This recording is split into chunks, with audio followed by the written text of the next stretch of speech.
saya mengklaim iman Kristen yang sangat penting ini, siapa percaya kepada Yesus Kristus pasti selamat, dan siapa yang menolak Yesus Kristus, Alkitab Kristen berkata, pasti binasa.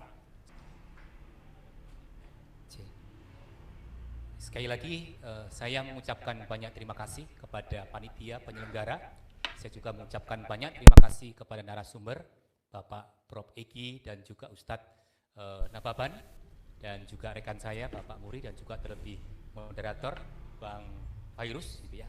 Terima kasih banyak, dan juga peserta di tempat ini.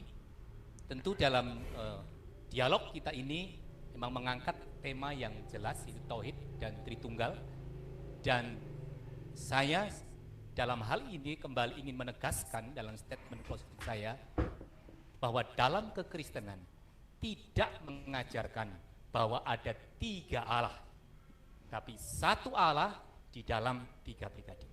Mengapa hal ini diperlukan?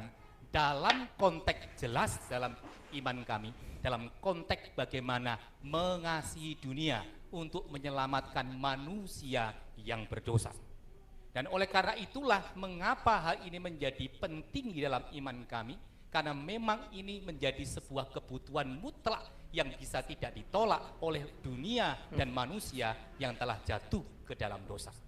Oleh karena itu, dalam hal ini tentu di dalam kekristenan juga menerima berbagai macam masukan-masukan ataupun dalam berbagai macam dialog ini, hal-hal yang dapat membuat saya sendiri sebagai orang Kristen harus juga semakin memahami tentang bagaimana iman dari saudara saya yang lain, dan itulah wujud saya harus menghargai mereka. Dan silahkan, karena itu memang juga iman dari kita yang memang dalam posisi yang berbeda, itu hal yang biasa.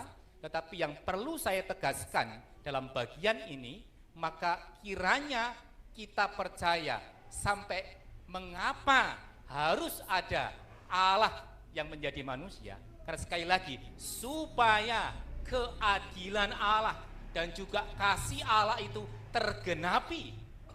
Dan oleh karena itu, karena manusia berdosa tidak mungkin menyelamatkan manusia yang berdosa, maka perlu ada manusia yang tidak berdosa.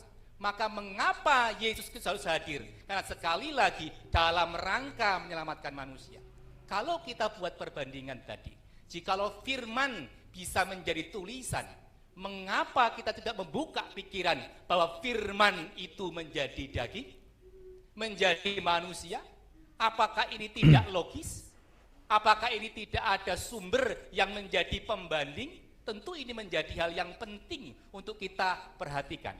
Dan bagian terakhir saya dalam closing statement ini, saya ingin membacakan satu bagian yang memang disampaikan oleh Lukas sebagai penulis 2 kitab, yaitu Injil Lukas dan juga Kisah Para Rasul, bahwa ketika ia meneliti dengan sungguh-sungguh tentang siapakah Yesus dan bagaimana Allah menyelamatkan manusia, maka Lukas menuliskan satu bagian di dalam Kisah Para Rasul, yaitu pasal yang ke-4 ayat yang ke-12 yang mengatakan begini: tidak ada keselamatan di dalam siapapun juga selain di dalam Dia, sebab di bawah kolong langit ini tidak ada nama lain yang diberikan kepada manusia yang olehnya kita dapat diselamatkan. Dan itu sekali lagi dalam konteks ini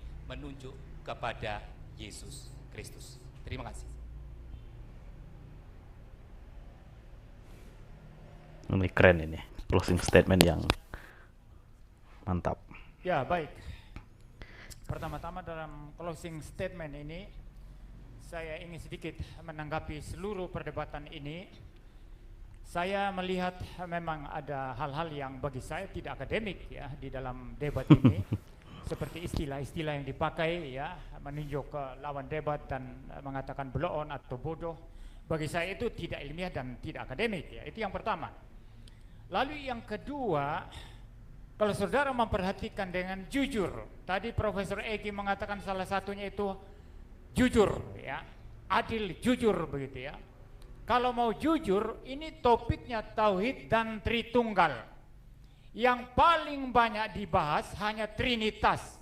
Saya sebetulnya sangat mengharapkan pembicara-pembicara Muslim menghadirkan konsep tauhid yang dihadirkan di sini, lalu mempertanyakan pertanyaan-pertanyaan sulit kepada kami untuk kami jawab. Tapi saya tidak menemukan.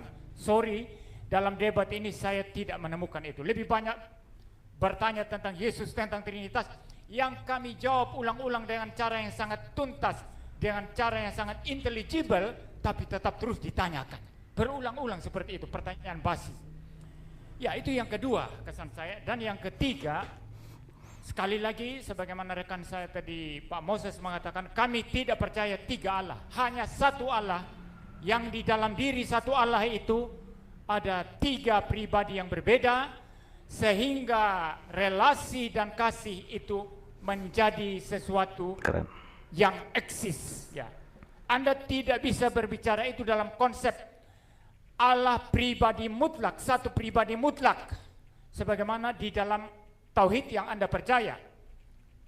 Dan itu tadi yang kami tanyakan mengenai tauhid. Bagaimana kasih bisa ada di dalam kekekalan jika Allah hanya satu pribadi mutlak, dan ini belum terjawab sampai debat ini selesai. Walaupun Profesor Egy tadi mengatakan saya jawab tuntas, tapi saya belum mendengar jawaban untuk itu. Terakhir, mengenai Kristus. Yesus Kristus dalam kealahannya adalah Allah sepenuhnya. Dia adalah firman Allah yang kekal. Dan Allah yang kekal, firman Allah yang kekal ini datang ke dalam dunia mengambil natur manusia. Saya harus tegaskan poin ini karena ada banyak salah kaprah yang mengatakan Allah berubah menjadi manusia. Allah tidak berubah menjadi manusia. Allah adalah Allah, manusia adalah manusia. Pencipta adalah ciptaan, ciptaan adalah ciptaan. Ini hukum logika. Nah, maka Allah itu pribadi kedua, Allah Tritunggal, tidak berubah menjadi manusia, tapi mengadopsi natur manusia, menambahkan bagi dirinya natur manusia, sehingga mempunyai dua natur. Di dalam konteks ini, kemanusiaan Yesus makan, kemanusiaan Yesus lahir, natur manusia Yesus bisa mati dibunuh di atas kayu salib, tetapi kealahannya tidak bisa dibunuh mati di atas kayu salib. Kealahannya tidak terbatas, kealahannya maha tahu. Kealahannya adalah yang menciptakan alam semesta ini, karena Allah mencipta melalui Sang Firman. Itu sebabnya kami sangat yakin, sangat percaya apa yang dikatakan oleh Tuhan Yesus di dalam Yohanes 14 ayat 6 yang mengatakan, I am the way and the truth and the life. No one comes to the Father except through me. Tidak ada seorang pun datang kepada Bapa jika tidak melalui aku. Siapa jalan yang lurus? Yesus Kristus. Siapa jalan satu-satunya kepada Bapa di surga? Yesus Kristus. Barang siapa yang percaya kepada Yesus Kristus, dia tidak berada lagi di bawah hukuman, tapi dia akan mempunyai hidup yang kekal, hidup yang sejati, hidup yang berkelimpahan di dalam hubungan yang sifatnya personal dan pribadi terhadap atau di hadapan Allah itu sendiri. Maka sebagai seorang pendeta Kristen, saya mengklaim iman Kristen yang sangat penting ini. Siapa percaya kepada Yesus Kristus pasti selamat, dan siapa yang menolak Yesus Kristus, Alkitab Kristen berkata pasti binasa. Saya bicara sampai di sini. Oke. Salam saudara-saudara yang diberkati oleh Tuhan. Itulah dia video cuplikan yang baru saja kita tonton tadi videonya, yaitu di closing statement, pernyataan terakhir bagaimana pendeta Moriwali dan juga pendeta Moses, bagaimana mereka memberitakan Injil dengan berkobar-kobar. Kita melihat bagaimana pendeta Moriwali tegas, kalau engkau percaya kepada Yesus, maka engkau akan selamat. Tetapi kalau kau menolak Yesus, maka kau pasti akan binasa. Dan itu disampaikan dengan begitu berkobar-kobar.